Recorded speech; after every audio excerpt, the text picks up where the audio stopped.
Welcome back to Learn PHP on Codecademy. We're in the Associative Arrays section. This is review. You learned so much in this lesson. Let's review. Associative arrays are data structures in which string or integer keys are associated with values. We use the equals greater than operator to associate a key with its value.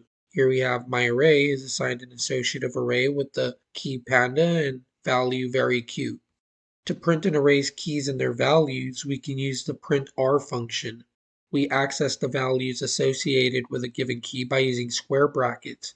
For example, my array key panda will return string very cute.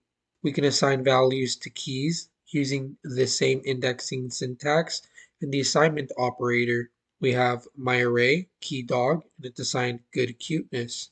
This same syntax can be used to change existing elements. Here we have my array, key dog is assigned max cuteness. We can remove a key value pair entirely using the PHP unset function. Keys can be integers. In fact, ordered arrays are just arrays in which integer keys have been assigned to the values automatically. In PHP, associative arrays and ordered arrays are different uses of the same data type. The union operator takes two array operands and returns a new array with any unique keys from the second array appended to the first array. When writing functions with array parameters, we can pass the array by value or by reference depending on our intent. Awesome work. We provide some example code for each of the core concepts covered in this lesson. Feel free to play around with the code to practice or experiment. Let's zoom out. Run this. And like it says here, this code should all be readable to you by now.